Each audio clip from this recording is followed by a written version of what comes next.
আসসালামু আলাইকুম। সামনে বার্ষিক পরীক্ষা। আমরা গণিত থেকে অল্প কিছু ম্যাথ দেখি। যেটা প্রথম অধ্যায় আছে ধারা। এখানে প্রথম অঙ্কটি হচ্ছে সমান্তর ধারা নিয়ে, আর সর্বশেষে অসীমতার সমষ্টি নিয়ে একটি ম্যাথ থাকবে। ওটা অত্যন্ত গুরুত্বপূর্ণ। তাহলে এখানে বলা আছে 8, 6, 4, 2। এটা দেখতে পাচ্ছি আমরা কমছে। এই ধারাটি 20তম পদ নির্ণয় করে। এরকম তম পদ নিয়ে অনেক অঙ্ক আছে, যার মধ্যে আমি একটা দিয়েছি। এখানে সূত্রটা অত্যন্ত গুরুত্বপূর্ণ, মুখস্থ রাখতে হবে, এবং কোনটাকে কি বলে এটা আরো গুরুত্বপূর্ণ। যেমন এখানে প্রথম ধারার প্রথম পদ হচ্ছে 8, তারপর দেখতে পাচ্ছি 6, মানে এটা ক্রমান্বয়ে কমতেছে, নেগেটিভের দিকে যাবে। এখন 8, 6 এর মধ্যে সাধারণ অন্তর কেমনে হয়? দ্বিতীয় পদ বিয়োগ প্রথম পদ দিলে হচ্ছে সাধারণ অন্তর পাওয়া যাবে, প্রত্যেকটার ক্ষেত্রে সেম।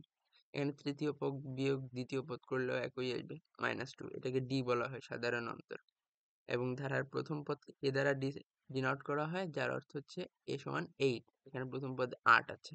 এখন সমান্তর ধারার ক্ষেত্রে যে সূত্র, n-তম পদ নির্ণয়ের ক্ষেত্রে a ইকুয়ালস টু n-তম পদ equals to a plus n minus 1 into d।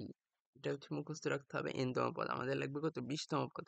মানে 20তম পদ বলতে এখানে 20তম পদ বললে এখানে n এর এখানে হবে 20। তাহলে a plus 20 minus 1 into d দিলে 20তম পদের মান বের হবে -30।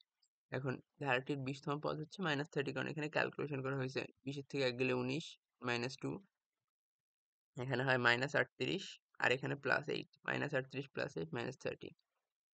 পরবর্তীতে আছে সমান্তর ধারার সমষ্টি নির্ণয়। এখানে 5টি সূত্র আছে। 5টি সূত্র অত্যন্ত গুরুত্বপূর্ণ এই ভিডিওটাতে।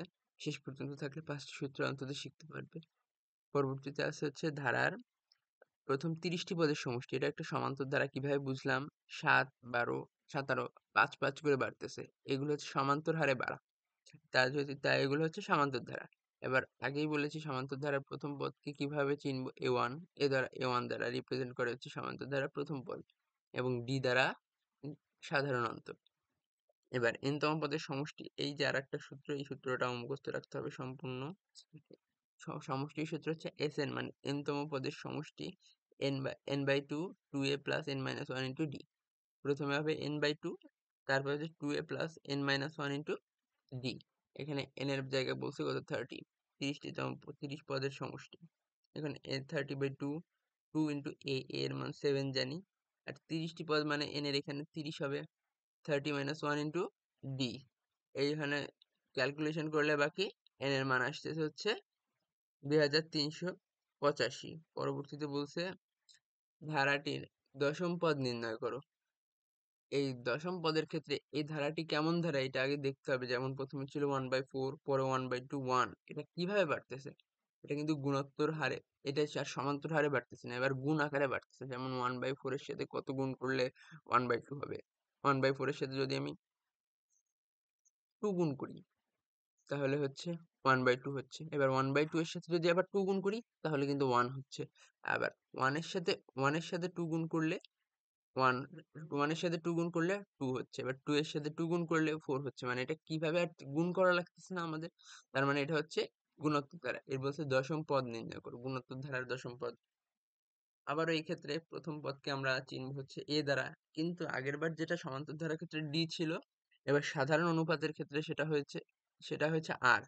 আর মানে রেশিও, মানে আমরা যেটা গুণ করছি, গুণ গুণ বের করতে গেলে তো আমাদের ভাগ করতে হবে। এখানে সেটাই হচ্ছে তৃতীয় পদ, দ্বিতীয় পদ ভাগ প্রথম পদ করলে এই যে 2 আসছে। এটা হচ্ছে সাধারণ অনুপাত, মানে প্রত্যেকটার ক্ষেত্রে এই অনুপাতটা, এই রেশিওটা সেম থাকবে। তারপর বলা হয়েছে গুণোত্তর ধারার n-তম পদ সমান, আমরা যখন বের করতে যাব আগেরবার যেটা ছিল a plus n minus 1 into d, এখানে a r to the power n minus 1। এটা মুখস্থ রাখতে হবে সবার। এই যে আর একটা গুরুত্বপূর্ণ সূত্র, আমরা তৃতীয় সূত্র মুখস্থ রাখতেছি, a r to the power n minus 1। এখানে মানগুলো বসিয়ে দিলে a এর মান 1/4, r এর মান 2, আর n এর মান 10। আমরা প্রথমে বলা হয়েছে কোয়েশ্চেনে যে দশম পদ নির্ণয় করতে। 10 minus 1, 2 এর পাওয়ার 9, 2 এর পাওয়ার 7 হয়ে যাবে কিভাবে? এখানে 2 এর পাওয়ার নিচে 2 আছে, নিচে 2 যা উপরে গেলে -2 হবে, মানে 9 এর থেকে 2 চলে গেলে থাকবে 2 এর পাওয়ার 7, যার মান হচ্ছে 128। মানে ধারাটির দশম পদ 128। পরবর্তীতে 1 -3 +9 -27, 7টি পদের সমষ্টি নির্ণয় করো। এটাও একটা গুণোত্তর ধারা। আই রিপিট, এটা একটা গুণোত্তর ধারা। এবার এই গুণোত্তর ধারাটা প্রথম পদ কি হবে? a সমান 1, এটা আমরা সবাই জানি। এবার রেশিও কি হবে? দ্বিতীয় পদ ভাগ প্রথম পদ যখন করব -3, এটা আমরা 2 নাম্বারটার ক্ষেত্রেও ট্রাই করে দেখতে পারি। যে তৃতীয় পদ ভাগ দ্বিতীয় পদ যখন করব 9 ভাগ -3 করলেও -3 কিন্তু আসবে। এবার সমষ্টি, এই গুণোত্তর ধারার ক্ষেত্রে সমষ্টি কিভাবে নির্ণয় করব? সূত্র হচ্ছে a to the power n a plus 1 minus n by 1 minus n, এটা হচ্ছে গুণোত্তর ধারার সমষ্টি নির্ণয়ের ক্ষেত্রে এই যে Sn a into 1 minus r to the power n by 1 minus r। r এর মান যখন 1 এর থেকে কম হবে, এই জিনিসটা খেয়াল রাখতে হবে যে আমাদের এইখানে r এর মান আছে হচ্ছে -3, মানে সেটা 1 এর থেকে ছোট। তাই আমরা এই সূত্রটা ইউজ করছি। এই সমষ্টির ক্ষেত্রে ভিন্নতা দেখা যায়, শুধুমাত্র গুণোত্তর ধারার ক্ষেত্রে এরকম 2টা সূত্র মুখস্থ করা লাগবে। পরবর্তী সূত্রটাও হয়তো পরে আছে। এখানে আমরা কি ব্যবহার করব?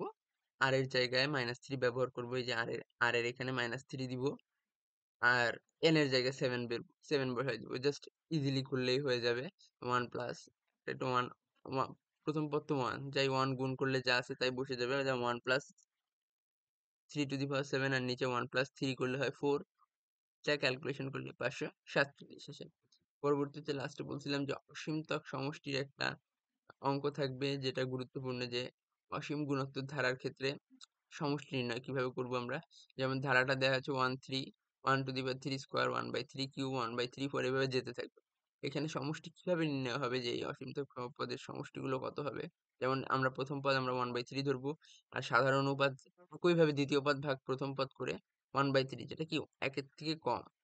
এই ক্ষেত্রে অসীমতক সমষ্টির সূত্রটা হচ্ছে a বাই 1 মাইনাস r।